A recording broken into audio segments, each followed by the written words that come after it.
अब देखिए ध्यान से, एमपी पीएससी के स्टूडेंट के लिए जिनका एग्ज़ाम 4 अगस्त 2024 को है, उन बच्चों को करना क्या है, इनके पास भी बेसिकली 2 पेपर आने वाले हैं, एक फर्स्ट और एक सेकंड, है ना। फर्स्ट जो है बेसिकली मध्य प्रदेश से संबंधित है, और सेकंड आपका जो है सोशियोलॉजी से संबंधित है ना।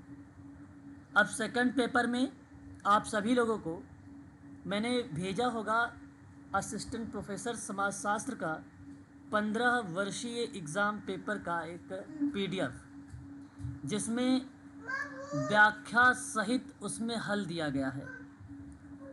क्या आप सभी के पास वो पीडीएफ है समाजशास्त्र की, अदर स्टेट से वो जो भी दिया है वो? जी सर है। अगर है तो बहुत अच्छी बात है। अब ये समय आ गया है आपके पास। सर नहीं है, एक बार और सेंड कर देंगे क्या आप? अच्छा ठीक है, मैं एक बार और शेयर कर दूंगा अभी आपको। बचे हुए जो दिन, उन बचे हुए दिन में आप लोगों को समय निकाल के आपको एक्स्ट्रा टाइम देना है। क्या करना है? एक्स्ट्रा टाइम देना है। और ये 15 वर्षीय जो एग्ज़ाम का मैंने पेपर का आप लोगों को भेजा है व्याख्या सहित, उस पीडीएफ को आपको देखना है। एक दिन में एक क्वेश्चन पेपर या 2 क्वेश्चन पेपर सॉल्व करने हैं इसके। उसके नीचे व्याख्या दी गई है, उन व्याख्याओं को भी आपको पढ़ना है। यदि इम्पोर्टेंट लगे तो कॉपी पर उसको नोट कर लेना है, ठीक है। नोट करोगे तो उससे और आसानी से याद होगा आप लोगों को, ठीक। सर इसको यूजीसी के ग्रुप में भी सेंड कर दीजिएगा। अच्छा ठीक है।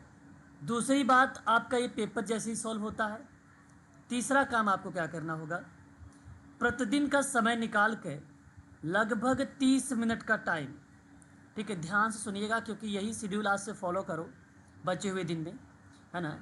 30 मिनट समय निकाल के दिन भर में आपको पेपर फर्स्ट का जो सिलेबस है उसके टॉपिक यानी यूनिट के अंतर आपको प्रैक्टिस करनी है, मॉक टेस्ट करना है, ठीक है।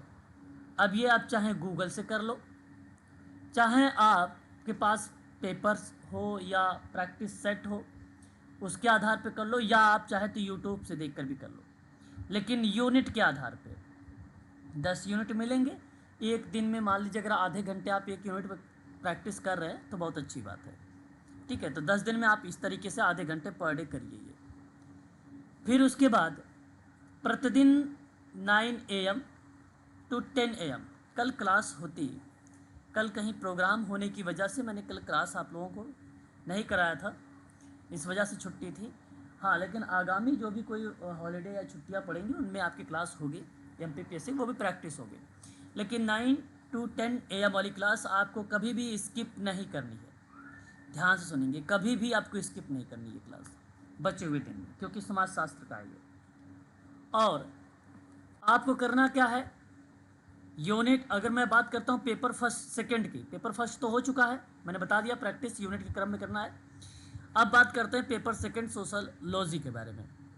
सोशोलॉजी में करना क्या है आपको, यदि आपके पास सिलेबस है जो टॉपिक उस सिलेबस में सबसे इजी लगे, जैसे नीति आयोग वगैरह निजी, जैसे जनसंख्या आपको लगा इजी, ठीक है। जैसे समाजशास्त्र में एक नाम आता है ड्यूमा का नाम, ठीक है, डिमोंट का नाम, ठीक है, इनका नाम आता है। तो आपको क्या करना है, इन सब के बारे में या एक टॉपिक आपको कवर करनी होगी। जैसे लुइस ड्यूमा हो गया, ठीक है, अगस्त काम्टे हो गए, ठीक है, जीएस घुरई हो गए, इनका केवल बुक पढ़नी है। क्या करनी है, विद्वानों के बुक का नाम, मैक्सिमम आपको 5 बुक, मिनिमम 2 या 3 बुक, ऐसे आपको विद्वानों को पढ़नी है। मैक्सिमम 5 से ज़्यादा नहीं पढ़ेंगे आप, और वो भी शुरुआती क्रम के आधार पे देखें ना कि आप कैसे इस तरीके से कर सकते हो। कभी कभी जब गूगल करोगे और चीज़ें पढ़ेंगे तो 2021, 2022 या 23 में पहली किताब, वो एडिशन का पार्ट होता है, वो पहले दिख जाएगा। ऐसे नहीं पढ़ना है, सबसे पहली बुक इसकी कौन सी आई हुई थी, उन वर्षों के आधार पे आप लोगों को पढ़ना है, 1 2 3 4 5 करके, मैक्सिमम में 5 बुक। मिनिमम में 2 या तो 3 बुक। ये आपको पढ़नी है बुक का नाम विथ वर्ष के साथ। याद यदि नहीं होता है तो मैं आपसे बताता हूँ याद होने के तरीके भी। आपको करना क्या है, कॉपी पर अपना लिख लीजिए। देखो, अगर आप तत्पर रहेंगे किसी चीज़ को पढ़ने को लेकर, यदि आप जैसे ही कॉपी पर आपने 2 या 3 किताबों का नाम आपने नोट कर लिया तो मनन करके वहीं आप स्टॉप कर दीजिए। लगभग 4 से 5 मिनट टाइम दीजिए इन तीनों पुस्तकों पर, ठीक है। मनन करके इसको कोशिश करिए, चिंतन करके याद करने का, डेफिनेटली आपको याद होगा, ठीक है। ये रणनीति आपको अपनानी है लगभग बचे हुए दिन में, जो भी 11-12 दिन बचे हुए हैं, ठीक है। ये काफ़ी मददगार साबित होगा आपके लिए, बहुत मददगार साबित होगा। लगभग 70% आपकी तैयारी में मदद करने वाला है ये रणनीति जो मैंने अभी आपको बताई है। ये फॉलो करो आप बचे हुए समय में, ठीक है। चलिए स्टार्ट करते हैं अब आज के क्वेश्चन पेपर को। हम लोगों ने हेलो सर। जी हेलो जी सर, एक बताइए। बात बोलनी थी कि आप ये वाला पेपर करवाने के बाद जो राजस्थान पीएस उसका हुआ है ना, असिस्टेंट प्रोफेसर का, हाँ, वो वाला करवा देना सर। राजस्थान असिस्टेंट प्रोफेसर का जो एग्ज़ाम जो अभी, हाँ अभी सर। हुआ है, हाल में हुआ है। सर अभी, हाँ सर, हाल ही में जो हुआ है 24 ठीक वाला। है, एक बार सर 30 मई को हुआ है। ठीक है, हाँ 30 मई सर, को वो पेपर हुआ आपने है। ग्रुप अगर में भी शेयर किया है। कहाँ, ग्रुप में तो है ही नहीं मेरे। कौन से ग्रुप में आपने? नहीं सर, नहीं नहीं, आपने ही डाला था सर। अच्छा, मैंने डाला होगा तो मुझे याद एग्जैक्ट नहीं आ रहा है। वो पेपर मुझे एक बार दोबारा से शेयर करिएगा, ठीक है। हाँ सर। ठीक है, अगर राजस्थान का अगर वो पेपर है MPPSC का, सॉरी RPSC का, और वो भी असिस्टेंट प्रोफेसर सोशोलॉजी का, तो आप एक बार दोबारा से शेयर करिए, है ना। एग्जैक्ट मुझे याद नहीं आ रहा है, तो एक बार जी सर, मैं कर करिएगा दूँगी। तो मैं उसको देख लूँगा। हाँ सर, ठीक है। चलो, अब यहाँ पर ध्यान से देखिए, आपके सामने ये जो क्वेश्चन पेपर देख रहे हैं आप लोग, UGC नेट समाजशास्त्र का सेकंड प्रश्न पत्र है। मैंने आप लोगों से यहाँ पर क्वेश्चन नंबर 20 तक टोटल इंस्टीट्यूशंस शब्द के अर्थों को बताते हुए मैंने कहा था कि आगे जो है हम लोग बात करने वाले हैं क्वेश्चन नंबर 21 पर, और वो होगा सूची 1 और सूची 2 से संबंधित। एमिल दुर्खिम का नाम आप सब भलीभांति तरीके से जानते हैं, और इनका कॉन्सेप्ट भी आप लोगों ने पढ़ा होगा, elementary forms of religions life करके। क्यों पढ़ा है या नहीं पढ़ा, बताइए एमिल दुर्खिम के बारे में। Yes sir. बिल्कुल। अब ध्यान देने वाली बात यह है कि दुर्खिम के नाम इतने इम्पॉर्टेंट है, इनका किताब हुआ, इनका कॉन्सेप्ट हुआ, ये सारी चीज़ें इनसे बहुत अहम भूमिका निभाती है। जैसे मैं आपसे बात करूंगा, आप फटाफट मुझे जवाब बताइएगा। मैं अगर बात करता हूँ सुसाइड किताब के बारे में, तो आप मुझे बता सकते हो कि कब? 1997। 1897। 97 में। 1897। अगर मैं आपसे बात करता हूँ the division of labour in society के बारे में, तो आप क्या नाम लगाएंगे? 1893। अगर मैं आपसे बात करता हूँ द रूल ऑफ सोशोलॉजिस्ट के बारे में या सोशोलॉजिकल के बारे में, तो 1895। और यदि मैं 95। बात करता हूँ the elementary forms of religion lines, तो आप क्या जवाब देंगे? 1912। 12। सीधा सीधा इससे 12। हो जाता है, बिल्कुल सही जवाब। अब जानना यह भी जरूरी है कि the elementary forms of religions life में बात क्या है। इसमें धर्म को भी एक सामाजिक तथ्य माना। धर्म क्या है? धर्म एक सामाजिक तथ्य है। धर्म क्या है? धर्म एक सामाजिक तथ्य है। ये बात किसने कहा है? एमिल दुर्खिम ने कहा है। मैं आपको बता दूं, इन्होंने टाइलर के आत्मवाद, किसके? टाइलर के आत्मवाद, और मैक्स वेबर के प्रकृतिवाद, मैरिक के जीवनवाद, 3 विद्वान के नाम मैंने अभी बताया, टाइलर, मैक्स वेबर और मैरिक। इनकी अवधारणाओं को भ्रमक एवं त्रुटिपूर्ण माना। कहा भ्रमकता है प्रकृतिवाद में, टाइलर के आत्मवाद में कहा भ्रमकता है, मैरिक के जीववाद में भ्रमकता और त्रुटिवाद माना और बताया कि धर्म का प्रारंभिक जो स्वरूप होता है वो क्या होता है? टोटमवाद। दुर्खिम ने क्या बताया कि धर्म का प्रारंभिक स्वरूप क्या होता है? टोटमवाद। अब आप सोच रहे हैं टोटम क्या आ गया?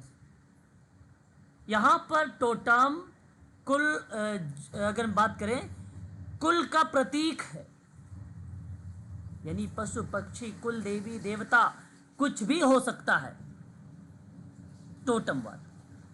इन्हीं शब्दों को संदर्भित करता है एमिल दुर्खिम। काफी अच्छा इंपॉर्टेंट पॉइंट्स थे, इन चीजों को ध्यान रखिएगा। डब्ल्यू.जे. गुड्डे विश्व क्रांति और फैमिली पैटर्न के सिद्धांतवाद हैं ये।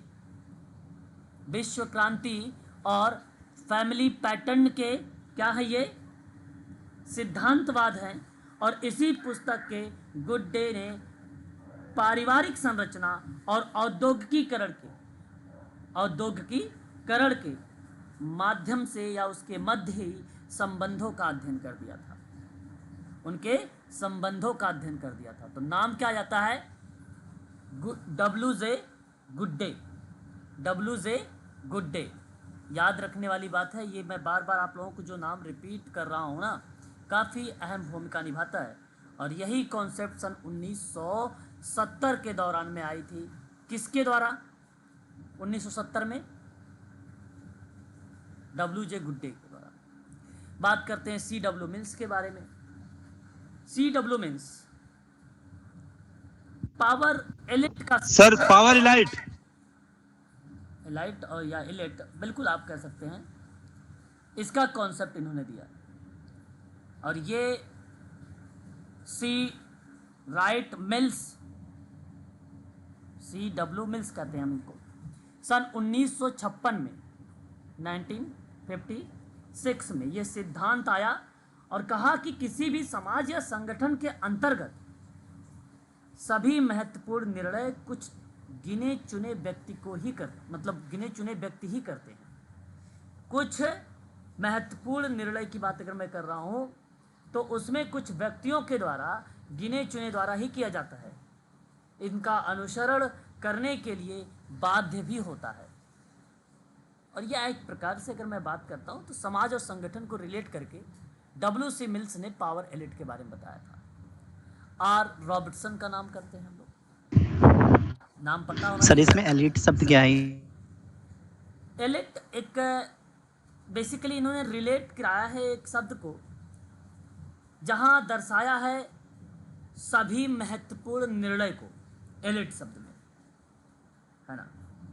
दी पावर एलिट शब्द में एक नाम दिया है कि जहां सभी महत्वपूर्ण निर्णय होंगे, वो सभी महत्वपूर्ण निर्णय कुछ गिने चुने व्यक्ति के द्वारा ही किए जाएंगे। इन्हीं संदर्भों में ये एलिट शब्द दर्शाया गया है। Okay sir. हाँ, कोई अलग से ऐसा पैटर्न नहीं है, है ना। ये प्रक्रिया बेसिकली समाज के जो कॉरपोरेट और राजनीतिक तत्व हैं, उन तत्वों के नेताओं के परस्पर जुड़े होने का सुझाव दे देता है, उसे हम एलिट शब्द दर्शाते हैं। इसको इंग्लिश में भी बेसिकली एलिट को एलिट ही बोलेंगे, ऐसा नहीं कि कोई अलग कॉन्सेप्ट यहाँ पर बनेगा, लेकिन अर्थ तो इसका यही बनने वाला है। ये बात ध्यान रखिए जो मैंने बताया आपको। मतलब सब जो अभिजन वर्ग होता है उसके बारे में? नहीं, वर्ग के बारे में नहीं बताया आपने, फिर समझा ही नहीं। एलिट शब्द ये बताने का प्रयास किया गया है सर कि समाज के कुछ सैन्य या कॉरपोरेट और राजनीतिक कुछ तत्व होते हैं, कुछ एलिमेंट होते हैं। उन एलिमेंटों के नेताओं के परस्पर जुड़े होते हैं और वो हित और सुझाव की बात करते हैं।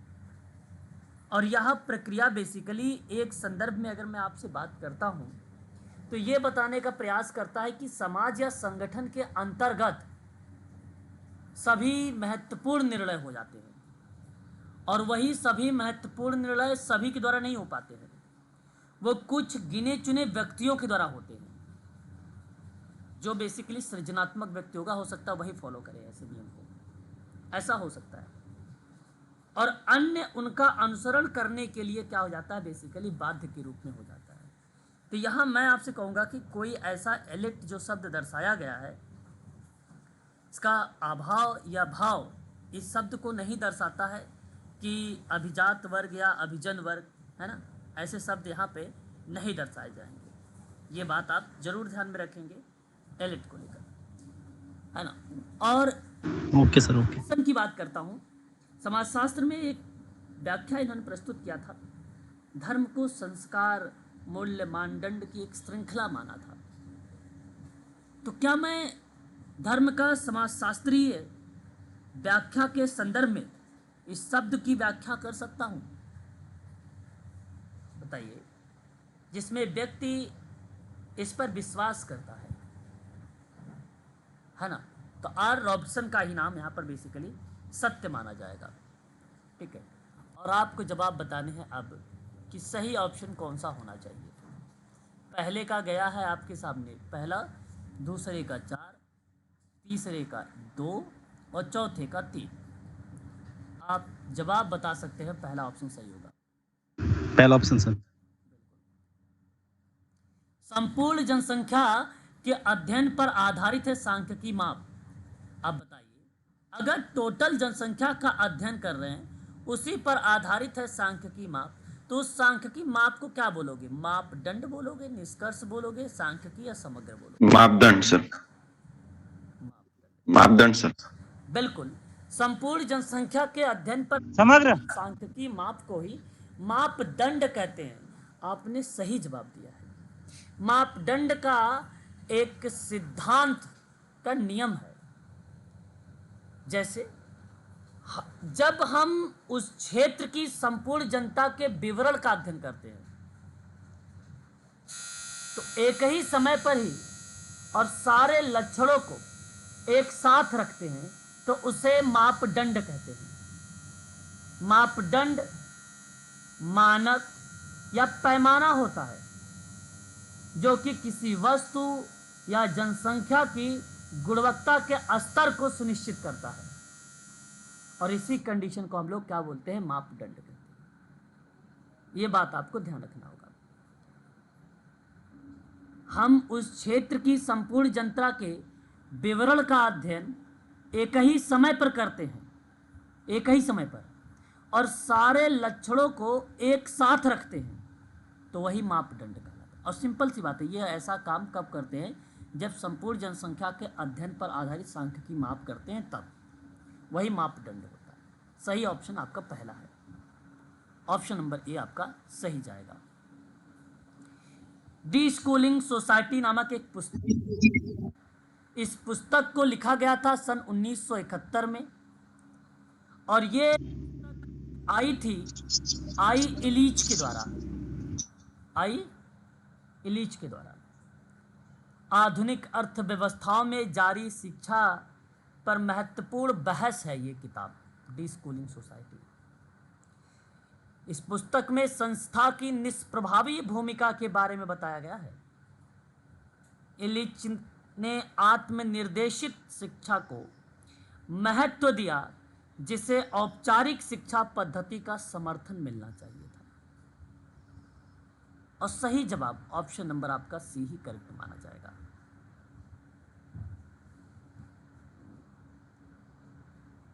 ठीक है, डी स्कूलिंग। Yes sir.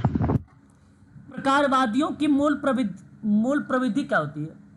प्रकारवादियों का sir option C. Field work. Yes sir, C. बहुत बढ़िया। और ये आप देखो, इसमें क्या प्रश्नावली हो गया, अनुसूची हो गया, साक्षात्कार हो गया, प्रविधियां का अवलोकन हो गया, ये सभी क्षेत्र कार्य करने लगते हैं। जानते हैं प्रकारवादियों की मूल विचारक कौन है? विचारक बताइए सर। इमाइल दुर्खिम है sir. Malinowski, Emile Durkheim sir, G H. Mead है सर। नहीं, और सर इसके जो विचारक हैं, ठीक है, प्रकारवादियों के मूल प्रविधियों के, रॉबर्ट मर्टन भी है। M.N. श्रीनिवासन का नाम आएगा सर, है ना। सर वैसे तो सर सभी संदर्भ सर ये इंडियन थिंकर में आ जाएगा, वेस्टर्न में वो जो दुर्खिम थी उन्होंने स्टार्ट किया था। इंडियन थिंकर में थोड़ी ना है। नहीं, अगर आप इंडियन थिंकर में भी बात करेंगे, श्रीनिवास इंडियन थिंकर ही है। श्रीनिवासन भारतीय विद्वान के रूप में ही जाने जाते हैं, है ना। हाँ सर, यहाँ दक्षिण पे भारत को उन्होंने प्रकार्यवाद के, देखिए अध्ययन किया था सर। मैं आपको बता दूं, प्रकार्यवाद के जब सिद्धांतों पर बात करूंगा मैं, जैसे अभी आप लोगों ने अपने अपने विचार प्रकट कर रहे थे सभी लोग, तो वहाँ पे कहना सत्य था, वहाँ पे कहना ये स्टेटमेंट आपका सत्य माना जाएगा। प्रकार्यवाद के जनक के रूप में बात करते अगर हम लोग, तो वर्ल्ड के लेवल पे बात करते हैं वहाँ पे, तो वहाँ पे विलियम जेम्स का नाम आ जाता, तो वहाँ पे एम एन श्रीनिवासन का नाम नहीं बनता। जब मैं प्रकार्यवाद के अंतर्गत सामाजिक संरचना के तत्वों को लेकर शब्द जोड़ा होता आपके साथ कि सामाजिक तत्व जो समाज व्यवस्था के लिए नकारात्मक परिणाम पैदा करता है, तब आप कहते हैं कि आर के मैटन का नाम।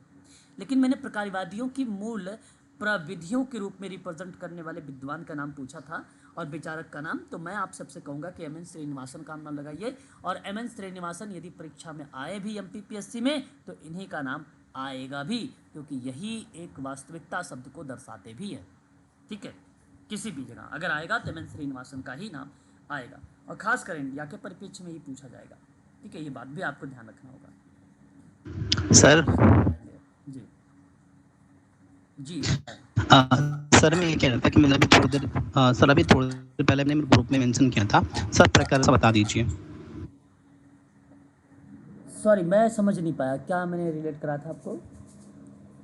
सर मैं ये कह रहा हूँ सर, प्रकार्यवाद को थोड़ा सा एक्सप्लेन कर दीजिए। प्रकार्यवाद को, ओके। देखिए सर, मैं आपको बता दूं सिंपल शब्दों में, प्रकार्यवाद क्या है, इन शब्द को जानने के लिए प्रकारात्मक की मुख्य विशेषता को बहुत ध्यान से सुनना होगा। और सुनिए,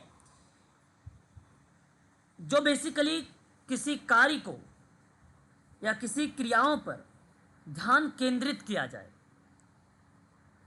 और वो क्रियाएं बेसिकली मानव संस्थान, मूल्य, विश्वास और इसी तरह एक समाज के भीतर चलने वाली किसी क्रिया, विधि या कार्य, उसी चीज को या उसी शब्द को संबोधित करते हुए हम लोग कहेंगे कि ये प्रकार्यवाद है।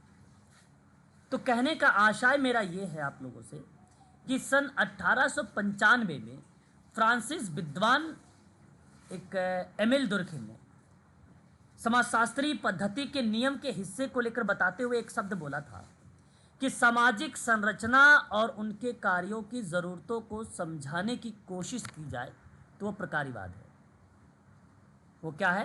प्रकार्यवाद है।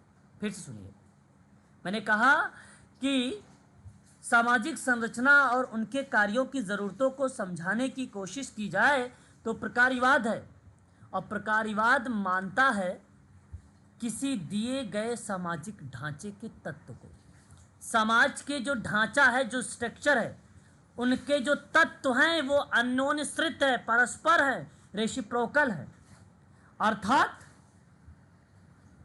वे स्थिरता को बढ़ावा देने और एक दूसरों की ज़रूरतों को पूरा करने के लिए मिलकर काम करते हैं।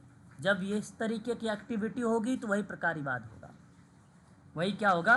प्रकार्यवाद होगा। ये बात आपको ध्यान रखना होगा। ठीक है, समझ रहे हैं मेरी बात? जहां हाँ सर। से कारण संबंधों और संवेदीय और व्यवहारिक आउटपुट शब्द ऐसे इन्वॉल्व हो जाए, आप प्रकार्यवाद कह सकते हो। आप समाज के सभी संस्था, भूमिका, मानदंड इत्यादि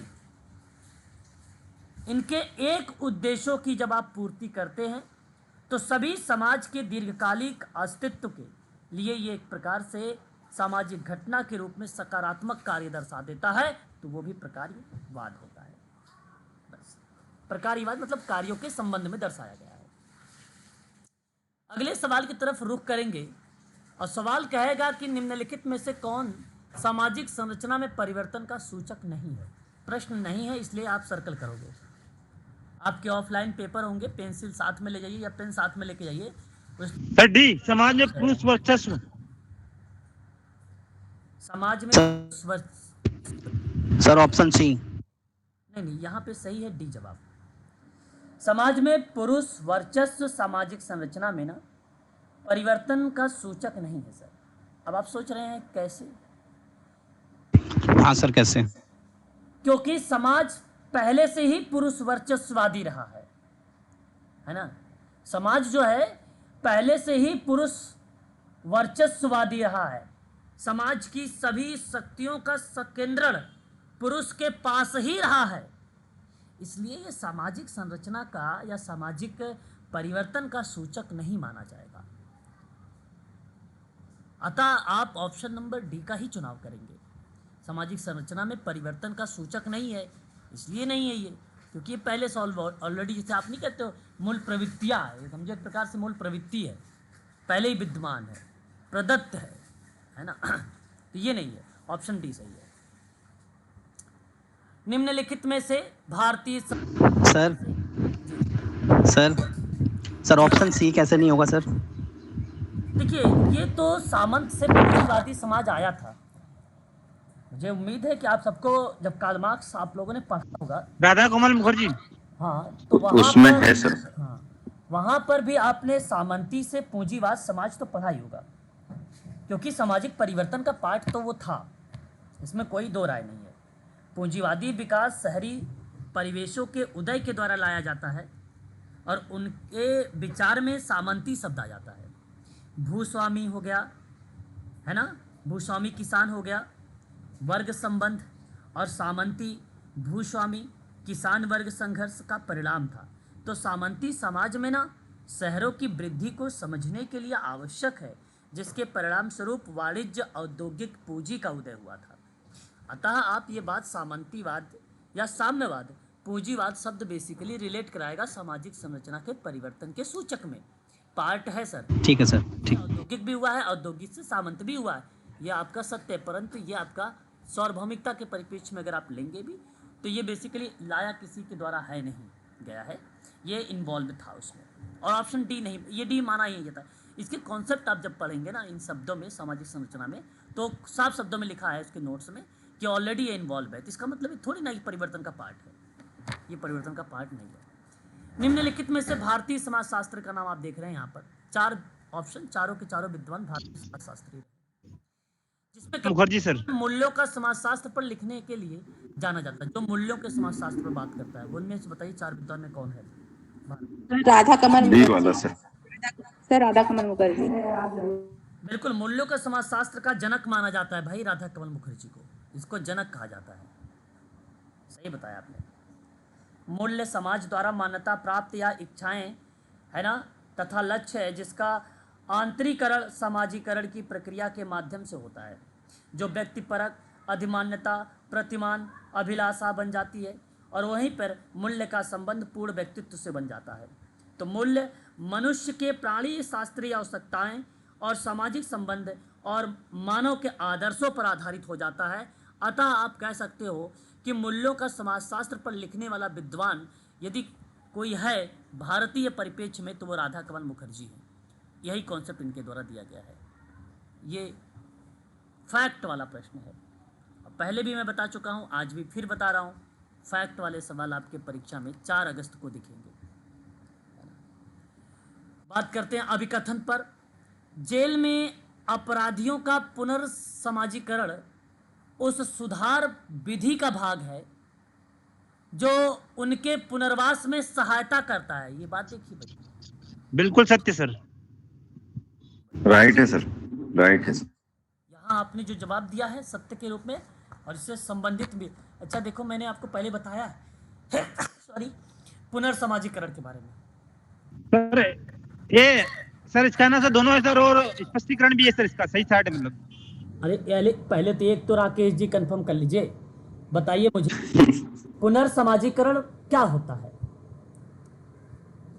बताइए प्लीज।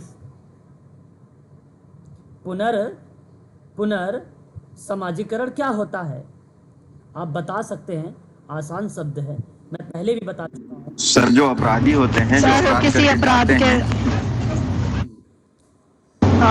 अपराध के कारण वो समाज से न वंचित हो जाते हैं, तो जेल में उनको पुनर्समाज के मतलब समाज में रिहेबिलिटेट करने के लिए दोबारा से जो किया जाता है वो पुनर्समाजीकरण होता है। अच्छा ठीक है। कहीं जा रही सर यदि इसको एक ही शब्द में बोलें तो उसको विस्थापन बोल सकते हैं। विस्थापन, जहां से गए वहीं से आगे बढ़। क्या बात है, शाबाश। सर पुनः सामाजिकरण वो होता है जो भविष्य में आने वाली जो चुनौती रहती है उसके लिए पहले से तैयारी करना पुनः सामाजिकरण कहलाता है। सॉरी सर, पूर्व अभ्यास ही होता है सर, सॉरी सर पुनः नहीं, सामाजिकरण नया व्यवहार जो होता है उसके लिए तैयारी होती है। हाँ, जो नया व्यवहार कर सकते हो। लेकिन एक बात ध्यान, हम्म। बात ये भी रहेगा कि अगर आपने नए परिपेक्ष्य या नई क्रियाओं को जोड़ रहे हैं, ठीक है, लेकिन सेवार्थी जो होगा, जो व्यक्ति होगा, उसे दोबारा उस क्रिया में डाल रहे हो। टास्क आपके, लेकिन क्लाइंट जो आपका पुराना है। हाँ, इस संदर्भ में किसी बच्चे ने एक शब्द बहुत अच्छा दिया था, विस्थापन का पाठ, है ना। विस्थापन का दर्शाता था बेसिकली, वो कहीं ना कहीं एक प्रकार से वो व्यक्ति पहले यानी समाज से जुड़ा था, बाद में हो सकता है कोई प्रॉब्लम आई होगी, वो समाज से विघटित हो गया होगा, अतः दोबारा आप उसे सुधार प्रविधि के भाग के रूप में रिलेट कराया। दोबारा आप उसे विस्थापन करने की प्रक्रिया में पुनः समाज कार्य के मुख्य धारा। पुनर् का मतलब ही होता है उसके एक प्रकार, पुनः शब्द जानते हैं, पुनः मतलब एक चीज कोई कभी जैसे कोई एक चीज आई है, पुनः यानी दोबारा आ रही है, फिर से सर, फिर से। इसे पुनः, और यहाँ पे पुनर् कर दिया, पुनर् मतलब बन गया भाई, जाहिर सी बात है उसके व्यवहार को भी मेंशन कर रहा होगा। और सामाजिकरण तो व्यवहार प्रतिमान चीजें तो है ही है, और बात सत्य है, और यहाँ साफ शब्द में उसके पुनर्वास कह दिया, और ये बात सत्य बन जाती है ना। तो सामाजिकरण वह प्रक्रिया है जिसके माध्यम से मनुष्य समाज के विभिन्न व्यवहार, रीति रिवाज, गतिविधियां इत्यादि को सीखता है, वही शब्द तो कहलाता है। और ये स्टेटमेंट आपका कथन सत्य बन जाता है, क्योंकि बिना समुचित पुनर्वास के छोड़े गए कैदी, देखिए, बिना समुचित पुनर्वास के छोड़े गए कैदी फिर से अपराध में संलिप्त हो जाते हैं। यहां तक तो बात आपकी सत्य आ रही है, जी सर। और वापिस जेल आ जाते हैं। देखो, पूरा स्टेटमेंट ही सत्य है, लेकिन आप मुझे बताइए, क्या ये व्याख्या करेगा? जी नहीं करता। नहीं करेगा, क्योंकि आपने, सर व्याख्या तो नहीं करता सर। क्योंकि आपने आधे तो किया काम। आपके स्टेटमेंट के आधार पर अगर मैं बात करूं, बिना समुचित पुनर्वास के छोड़े गए कैदी, आधा अधूरा काम, ऊपर का रिलेट ही नहीं कराया पुनर्समाजीकरण। पूरा काम अगर हो जाता, पूरा सुधार हो जाता, जेल जाता ही नहीं, समाज की मुख्य धारा से जुड़ जाता, तो व्याख्या बनती कि नहीं बनती? Yes sir. यहाँ पे तो अधूरा काम, इसलिए आप बी को आप सही जवाब करिए। ऑप्शन नंबर बी आपका सही जवाब है। यही प्रश्न है जब आप परीक्षा में ना एक एक शब्दों को संधि विच्छेद करके समझ के करेंगे ना, आराम से 4 नंबर का एक प्रश्न होगा, आसानी से 4 नंबर मिलेंगे आपको। समाजशास्त्र कोई टफ सब्जेक्ट नहीं है, केवल आपके तर्क पर डिपेंड होता है। जो व्यक्ति समाज को अच्छे तरीके से जानता है, जो व्यक्ति समाज में सकारात्मक व्यवहार करता है, अपने परिवार में, अपने पास पड़ोस में, वो सही तरीके से समाजशास्त्र और समाज कार्य के बारे में सोच सकता है। ठीक है, वहीं अगर बात करते हैं क्वेश्चन नंबर 28 पर, जरा विचार करिए। व्यक्तियों या सामाजिक समूह या किसी संगठन की बेहतरी का मतलब होता है बेटर तरीके से, सामाजिक स्थिति को सुधारने के लिए किए गए अनुसंधान को आप क्या कहेंगे? देखिए, अगर आप व्यक्ति के साथ, आप एक क्लाइंट हो, सॉरी, आप एक शोधकर्ता हो, आप व्यक्ति और समूह, संगठन, समुदाय, संस्था इत्यादि के साथ आप एक अच्छा कार्य कर रहे हैं, और वो कोशिश कर रहे हैं सामाजिक जो कंडीशंस है, जो स्थिति, जो समाज में बुराई है, जो भेदभाव है, उसको सुधारने का प्रयास कर रहे हो, तो बताइए उसे सर्वे करके करोगे कि गुणात्मक या क्रियानिष्ठ या उपर्युक्त में से कोई नहीं? सही ऑप्शन बताइए सर क्रियानिष्ठ। सी वाला सर। 28 में आपने क्रिया, सर ऑप्शन सी। अरे भाई, गुणात्मक आप क्यों बोल दिए? आप गुणात्मक, सर ऑप्शन बी। ऑप्शन क्रिया, इतना अच्छा शब्द और सरल क्वेश्चन मैंने बना दिया इसको केवल शब्दों के पढ़कर, सिंपल। क्योंकि हाँ, ये तत्काल सुधार के लिए किया जाता है क्रिया, देखिए, जो अपना होता है ना एक्शन। व्यक्तियों और सामाजिक समूह और किसी संगठन की बेहतरीन हेतु जब सामाजिक स्थिति को सुधारने की बात आप करेंगे ना, वो क्रियानिष्ठ अनुसंधान होता है। आपको बता दूं कि यह एक संगठन और खोजकर्ता प्रक्रिया है। हमें तो करना ही था खोज, मैंने इसीलिए तो आपको अनुसंधानकर्ता बोल दिया था, ताकि आप समझ जाना। अनुसंधानकर्ता लास्ट में ये भी कहा कि भाई करेगा क्या, तो वो अनुसंधान ही करेगा, है ना, अनुसंधान ही करता है। तो अनुसंधानकर्ता, अनुसंधान करता वहाँ पे खोज प्रक्रिया को लागू करता है। जिसका उद्देश्य ये बन जाएगा कि व्यक्तियों और समूहों के संबंध में सुधार लाने हेतु उनका अध्ययन करना, साथ ही उनके मौलिक परिवर्तन लाना। और ऐसा काम क्रियानिष्ठ अनुसंधान, गुणात्मक केवल उसके गुणों पर बात करोगे, यानी आपने मात्रात्मक छोड़ दिया। आपने अब खोज करता हो आप सोचिए, क्या किसी एक ही पक्ष पर बल दोगे? क्या केवल गुणात्मकता पर बात करोगे तो भेदभाव नहीं करोगे आप? बताइए। सर ज़्यादा इस चीज़ के बारे में पता नहीं है, तो सर इसलिए गुणात्मक लगाया है, ताकि गुणवत्तापूर्ण कुछ चीज़ें हो रही हैं इसलिए। अरे नहीं सर, ये बताइए, इसमें पता करने की कोई बात ही नहीं है ना? जब भी आपका कोई कार्य होता है, एक सामाजिक कार्यकर्ता कोई भी काम करता है, या एक अनुसंधान करता कोई भी कार्य करता है, तो दोनों बातें ध्यान में रख के करता है। जब उसके गुणों पर बात करें, उसके डेटा यानी संख्यात्मक यानी मात्रात्मक पर बात करें, तो एक सही अनुसंधान माना जाता है। यदि आप डेटा को ही केवल लेते हो, गुणों की बात नहीं करोगे, तब भी आपने एरर कर दिया। यदि आपने मात्रा को यानी डेटा को नहीं लिया, संख्यात्मक डेटा को आपने ले लिया, केवल आपने गुण देखा, भाई अच्छा दिख रहा है, बढ़िया दिख रहा है, वो ये जो है अपने रिलेटिव। सर इसमें मात्रात्मक और गुणात्मक दोनों होता तो सी वाला होता है क्या ऑप्शन सर? जब दोनों इन्वॉल्व होता है, दोनों इन्वॉल्व तो किया गया है ना क्रियात्मक में। क्रियात्मक तो दोनों पे होता है, गुणात्मक में भी होता है और मात्रात्मक में भी होता है। मात्रात्मक, हाँ सर। दोनों पे होता है ना क्रियात्मक। क्रियात्मक का मतलब एक्शन, एक्शन का मतलब क्रिया, क्रिया का मतलब कार्य, उस पे होता है ना कार्य, तो इसी है ना। और ऑप्शन सही जाएगा आपका बी वाला भी। ठीक है सर, समझ गए। देखिए क्वेश्चन नंबर 29 देखिए, यदि दो चर हैं, दो चर जानते हैं बहुत बच्चे तो आज तक वेरिएबल ही नहीं पता। एक अगर मैं कहूँ बालक और बालिका, मैंने लिख दिया बालक शब्द, ये बालक जो शब्द है ना चर है, इसको चर कहते हैं। मैंने लिख दिया बालिका शब्द, ये चर है, इसको चर बोला जाता है, वेरिएबल इनको कहा जाता है। बालक बालिका की अगर शिक्षा की उपलब्धि जाननी है ना, चाहे वो मैथमेटिक्स को जानो, चाहे आप किसी पर्टिकुलर सब्जेक्ट की बात करूँ मैं, या चाहे आप उनके ओवरऑल सारे सब्जेक्टों की बात करो, शिक्षा की उपलब्धि, ठीक है, तो उसको वेरिएबल कहते हैं। हम इसी को जानने का प्रयास करते हैं। तो यदि दो वेरिएबल, अब देखो ये मैंने एग्जांपल दिया, वेरिएबल कुछ भी हो सकता है, वेरिएबल कुछ भी हो सकता है, ये एग्जांपल है बालक बालिका। यदि दो वेरिएबल अपने मूल्यों के विपरीत दिशा में बदलते हैं, बालक विपरीत दिशा में, बालिका विपरीत दिशा में। एक एग्जांपल देता हूँ, बालक में कहा जाता है, साइंस की किताब की बात अगर मैं करता हूँ तो उसमें कहा जाता है, ये चाहे आप पूर्वाग्रह भी मान सकते हो, कि बालक मैथ में जो है क्या होते हैं, तेज होते हैं। बालिका किस में तेज होती हैं? होम साइंस में। अदर साइंस भी एक सब्जेक्ट आता है, होम साइंस के अलावा भी एक साइंस सब्जेक्ट होता है, उसमें भी तेज होती है बालिका, ऐसा माना जाता है। ये पूर्वाग्रह भी आप मान सकते हो, उसको एक प्रकार का पूर्वाग्रह है। तो यहाँ पर अब देखिए, जब दो वेरिएबल अपने मूल्यों के विपरीत दिशा में बदलते हैं, तो विपरीत दिशा बताइए, सकारात्मक होगा नकारात्मक होगा? नकारात्मक होगा सर, नकारात्मक। नकारात्मक। या आपका जो जवाब अभी आया है, आपने इस जवाब को सही जवाब दिया है। नकारात्मक सा संबंध होता है। अगर एक दिशा में होता तो सकारात्मक सकारात्मक सकारात्मक होता सर। ये यूजीसी नेशनल वर्ग का भी प्रश्न है ना, रिसर्च का प्रश्न है ये। रिसर्च समाज कार्य अनुसंधान का, समाज कार्य का, दोनों का सिमिलर है, कोई परिवर्तन खास नहीं है ना। 0.00001% मान सकते हो कोई परिवर्तन, अगर अच्छा खासा ज्ञाता मिल जाए समाज शास्त्र का और समाज कार्य का, तो वो कह सकता है ना कितना परसेंटेज अंतर है, परंतु कुछ खास अंतर नहीं है।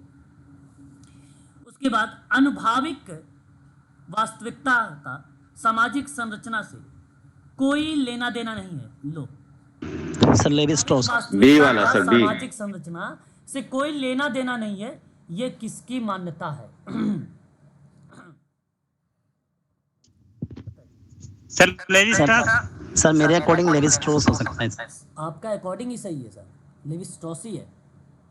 बता दूं आपको कि संस्कृति और मानसिक संरचना है, संस्कृति और एक मानसिक संरचना है अनुभाविक वास्तविकता, और इनके अनुसार ना संरचनावाद की जड़ें मानव चिंतन की प्रक्रियाओं में गड़ी हुई है, आपके विचार पे गड़ा हुआ है। इसका अनुभाविक वास्तविकता से कोई संबंध नहीं है, लेकिन मॉडल के साथ उसके बाद निर्मित हुआ है सामाजिक संबंध। और सामाजिक संरचना के मॉडल को निर्मित करने वाला अगर कोई विद्वान आता है तो वो लेवी स्ट्रॉस का ही नाम आता है ना। तो अनुभाविक वास्तविकता का सामाजिक संरचना का फैक्ट वाला सवाल जवाब दीजिएगा लेवी स्ट्रॉस का नाम, लेवी। हाँ सर, सर ये जो आपने 3 दिन पहले पीडीएफ सेंड की थी सर, उसमें है इसका ये। बिल्कुल बिल्कुल, इनका नाम ही वहीं पर आता है सर, इनका नाम ही वहीं पर आता है। विशेषीकृत अभिलक्षणों की पहचान हेतु व्यवस्थित और वस्तुपरक पद्धति प्रलेखित संप्रेषण और उस संप्रेषण के विश्लेषण में हम निम्नलिखित में से किस प्रणाली का उपयोग करेंगे। देखो, वस्तुपरक पद्धति, विषय वस्तु विश्लेषण, सर केस स्टडी सर। विषय वस्तु विश्लेषण। चलो अब ध्यान सुनिए, क्योंकि बहुत बच्चे इसमें कंफ्यूज हो रहे हैं। यदि आप किसी शब्दों को, तथ्यों को बड़े अच्छे से विचार करोगे तो इस प्रश्न को, सर ऑप्शन सी। ठीक है, मैं बताता हूँ। विशेषीकृत अभिलक्षणों की पहचान, समझिएगा। देखिए, विशेषीकृत का मतलब होता है कोई पर्टिकुलर, मतलब 10 समस्या में से एक समस्या को हमने उठा लिया या एक लक्षण को हमने वहां पर ले लिया, तो विशेषीकृत अभिलक्षणों की पहचान हुई और व्यवस्थित और वस्तुपरक पद्धति में प्रलेखित हुआ। मतलब उसको सिस्टमैटिक ढंग से वस्तुपरक, कभी भी व्यक्तिपरक काम अगर होगा समाज कार्य में या समाजशास्त्र में तो वो भेदभाव वाला हो जाएगा। हाँ सर बिल्कुल। तो हम थोड़ा सा सोचते हैं उस पर। वस्तुपरक लिखता है तो इसलिए हमें सोचना तब ज़्यादा नहीं चाहिए, क्योंकि सवाल और इजी हो गया आगे। वस्तुपरक पद्धति में होता है और ये बात सत्य भी है। फिर कहता है संप्रेषण के विश्लेषण में हम कम्युनिकेशन के लेकर जब हम एनालिसिस करना शुरू करेंगे तो उनमें किस प्रणाली का उपयोग करेंगे। अरे भाई, केस या स्टडी करोगे तो यहाँ पे व्यक्तिपरकता तत्व करते। जी सर, फिर गलत हो गया। जब वस्तुपरक पद्धति इसने कह दिया तो विषय वस्तु पर बल दीजिए ना, विषय वस्तु आपका सी बनेगा। साहचर्य तो इसलिए नहीं हो सकता कि हम अगर 2 व्यक्तियों की बात करते, 2 वेरिएबल, 2 चरों की बात करते तो उन दोनों के हम क्या कर लेते, कार्यों और लक्षणों के आइडेंटिफाई करते, तो वहाँ पे साहचर्य को रिलेट कराते। भाई 2 तो वेरिएबल है ही नहीं इस सवाल में, वेरिएबल की तो बात ही नहीं की गई है जो कि साहचर्य तकनीकी आप लगाओ। बात तो ये तो ए ऑप्शन की है और सी ऑप्शन की है। ए इसलिए सर इसमें की पॉइंट वस्तुपरक है। जी सर, सर इसमें जो की पॉइंट है क्वेश्चन में वो वस्तुपरक है। समझ गया, बहुत अच्छा। इसी तरीके से अगर आप समझे सारे क्वेश्चनों को तो क्वेश्चन नंबर 32, सूची 1 और सूची 2, उद्विकास और उद्विकासी क्रांति, चक्रीय उद्विकास और सतत क्रांति, ये सूची 1 में एक प्रकार से ना कॉन्सेप्ट है।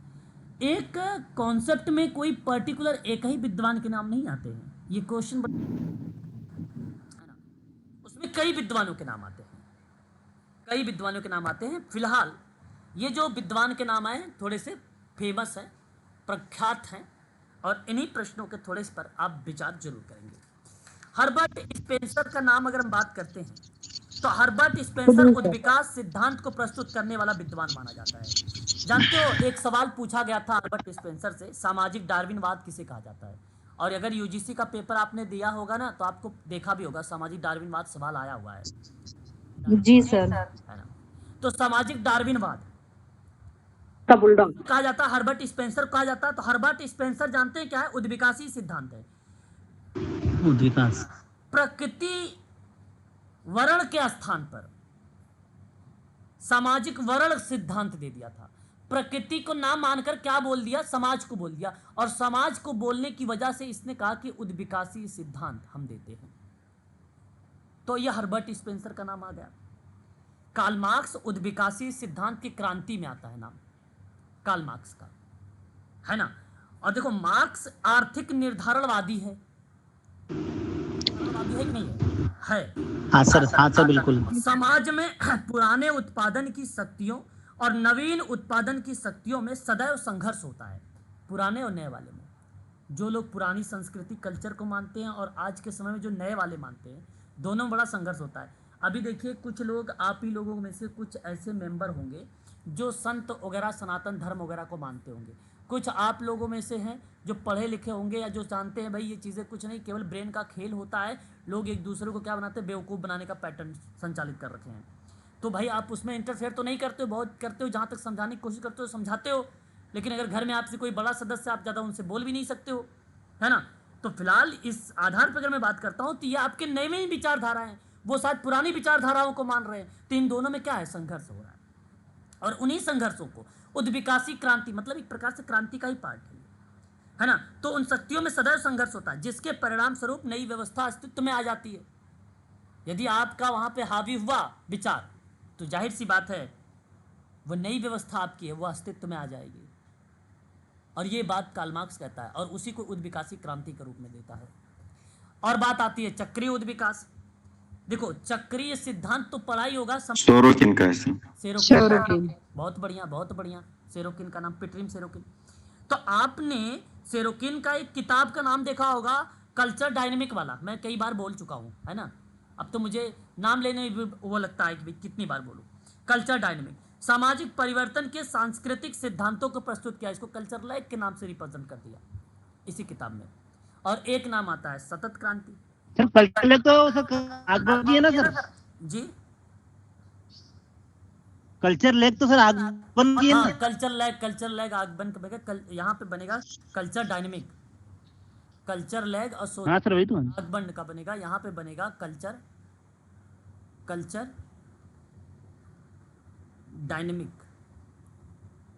डायनेमिक्स, ठीक है, ये नोट कर लीजिए। और सतत क्रांति एल गॉट चौक का नाम। और आप दे सकते हैं इस प्रक्रिया में एक क्रम से चलती है प्रक्रिया का विकास क्रम में होता है, इसलिए सतत कहते हैं, क्रम से विकास होता है। जरा मैच करिए ऑप्शन, पहले का 3, दूसरे का दूसरा, तीसरे का 1, चौथा सर ए वाला है। ओके। निम्नलिखित में से किस विचारक ने कहा कि जो व्यक्ति किसी भी प्रकार के तथ्यों का वर्गीकृत करता है, जो परस्पर संबंधों को देखता है और उसके अनुक्रम का वर्णन करता है, वैज्ञानिक प्रणाली को लागू करता है और विज्ञान का व्यक्ति है। देखो ये थोड़ा सा यूनिक सवाल बना है, फिलहाल मैं इस सवाल का जवाब बताऊंगा, एक बार आप जवाब बताइए आप। Sir Pearson. Sir Karl Pearson D वाला सर पियर्सन ही है। देखिए कार्ल पियर्सन ने ही ये स्टेटमेंट कहा है ना, कार्ल पियर्सन ने कहा, तथ्यों का वर्गीकरण उसी ने किया है। और सही जवाब ऑप्शन नंबर 4 हो जाएगा, डी वाला, है ना। क्वेश्चन नंबर 34, निम्नलिखित में से कौन किंग्सले डेविस के सामाजिक स्तरीकरण का सिद्धांत का आलोचक है। देखो ये सवाल तो बड़ा कई बार आया भी है, परीक्षा में पूछा भी गया है, लेकिन यहाँ सवाल बदल गया है, आलोचक पूछ लिया है। नहीं देखो इनके साथ नाम किसका आता है, विल्मट मुर्रे का नाम आता है कि नहीं, मैंने बताया है कि नहीं बताया आप लोगों को, विल्मट मुर्रे। सर इसका ऑप्शन ए हो सकता है सर, लुईस ड्यूमा। नहीं आलोचक सर हाँ, एम टोमिन है ना, आलोचक है। किस में किया जानते हो आप, बता सकते हो किस में किया है, किस किताब में, हाँ बता दीजिए। सर नहीं पता। नहीं पता, देखो नोट करना है, नोट करो। A critic to some principal,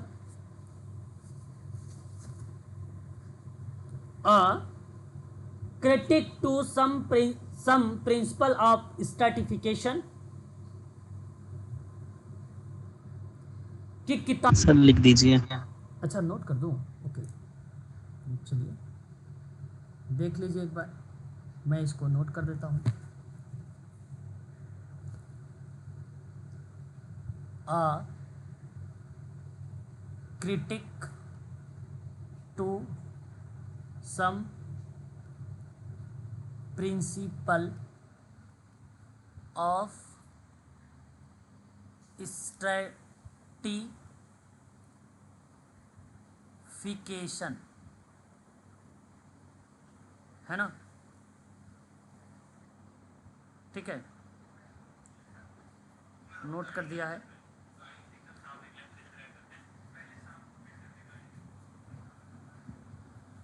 note कर दिया है। टू क्रिटिक, सॉरी यहाँ पे ए आएगा, a critic to some principle of stratification. और मुझे आशा है कि इस किताब का जवाब आप लोग किसका नाम लगाएंगे, ट्यूमिन किताब का, सन 1953 का, 1953 का। इस किताब में विल्मट मुर्रे और किंग्सले डेविस की जो सामाजिक स्त्रीकरण का सिद्धांत है उस पर आलोचना करते हुए बताया गया है कि समाज में महत्वपूर्ण भूमिकाएं कौन सी है, उन्हें मायने और पहचानने का कोई वस्तुनिष्ठ पैमाना नहीं होता है। असमान पुरस्कार का कारण शक्ति है, ना कि क्षमता प्रतिभा है। सही स्टेटमेंट बन जाता है आपका यहाँ पर बी ऑप्शन, है ना। ये अच्छा सवाल था, परीक्षा के दृष्टिकोण से इंपॉर्टेंट सवाल था। साइंटिफिक थ्योरी ऑफ कल्चर नामक पुस्तक है, ये आपको पता भी होगा, है कि नहीं। Scientific theory of culture book किसके द्वारा नोट की गई है, किसके द्वारा बताई गई है? CM Sorokin. मेलिनो जो है सर मेलिनोवस्की का नाम अगर आप दे रहे हैं तो सही जवाब दे रहे हैं।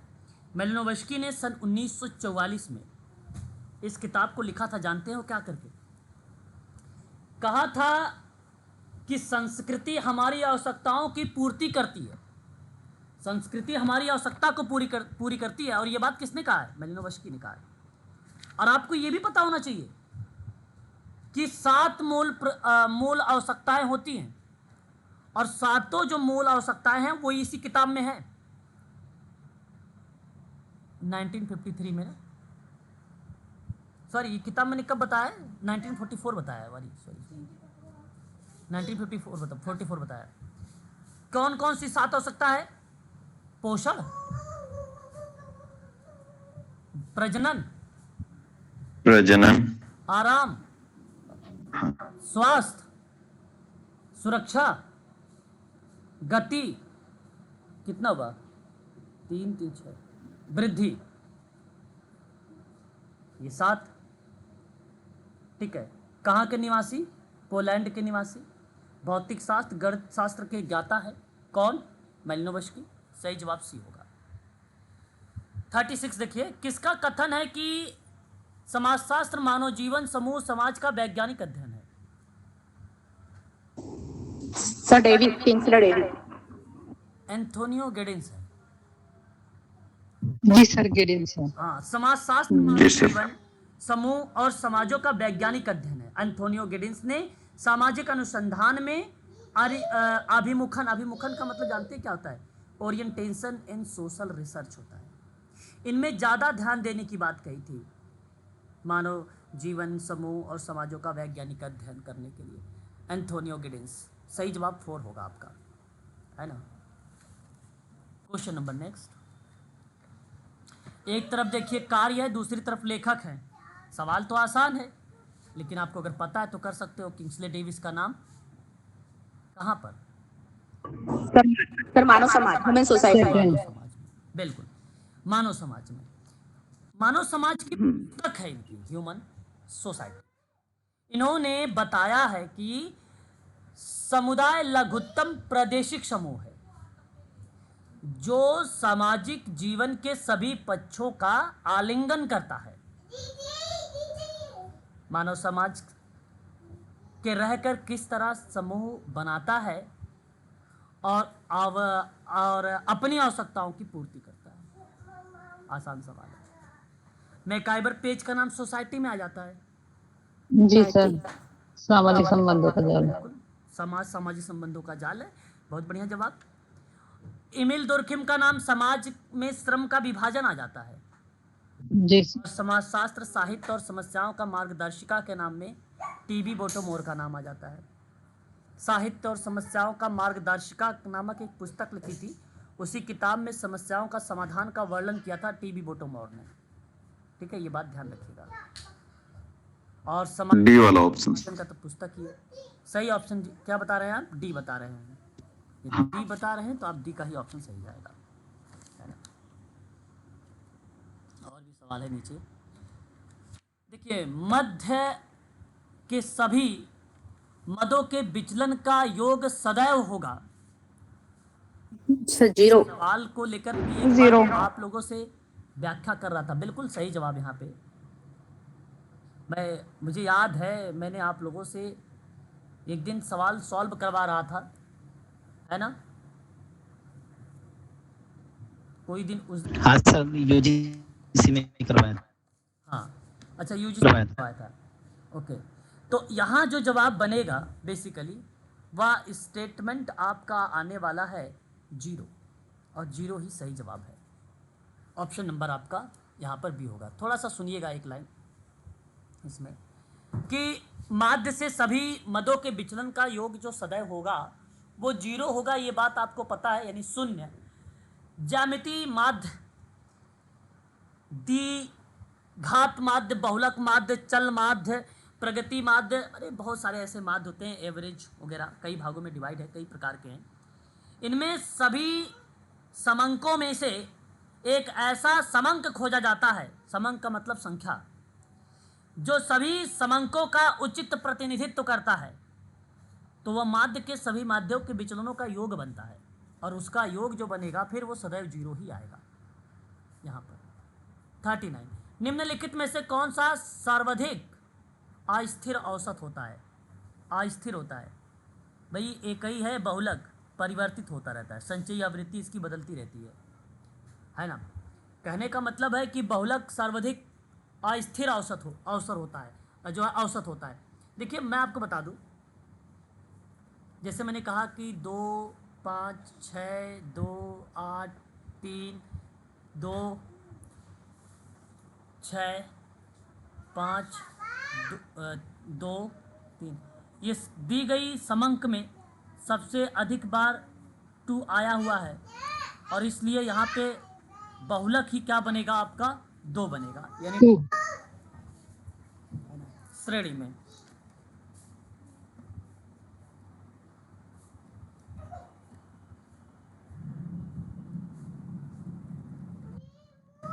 एक सवाल और देखिएगा,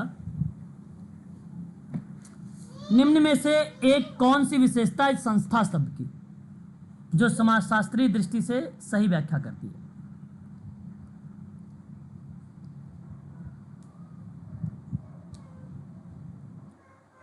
एक ऐसा संगठन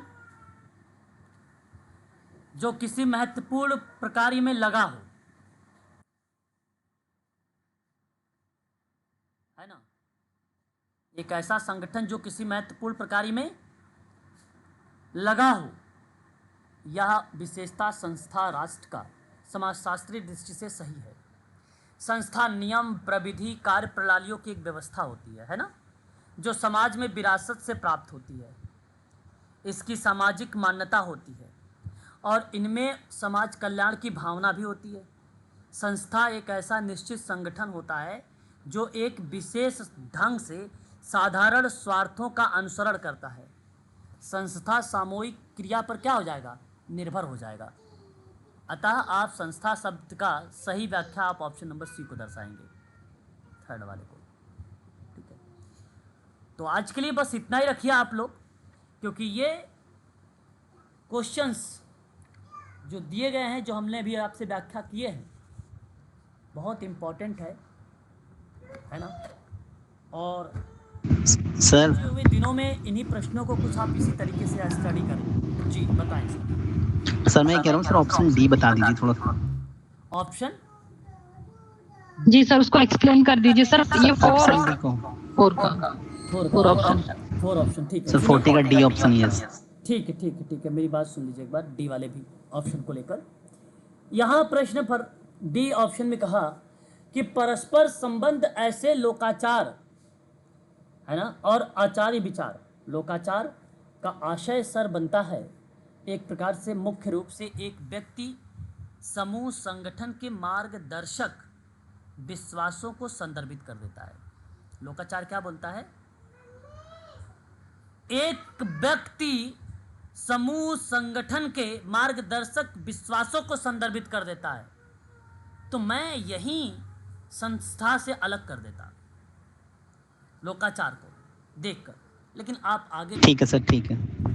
आचार विचार का एक समुच्चय जो सिद्धांत के इर्द गिर्द एकीकृत होता है।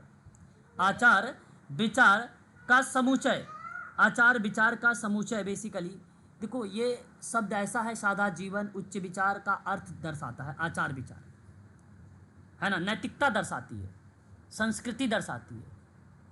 सर लोकाचार को सर एक बार जरा स्पष्ट कीजिए। बिल्कुल सर, लोकाचार बेसिकली क्या है कि कोई एक व्यक्ति ना समूह संगठन के मार्गदर्शक, जिसे अपनी के तो काउंसलर, मार्गदर्शक के रूप में उसके विश्वासों को संदर्भित कर रहा है। यहाँ भेदभाव चीजें रहित होती हैं।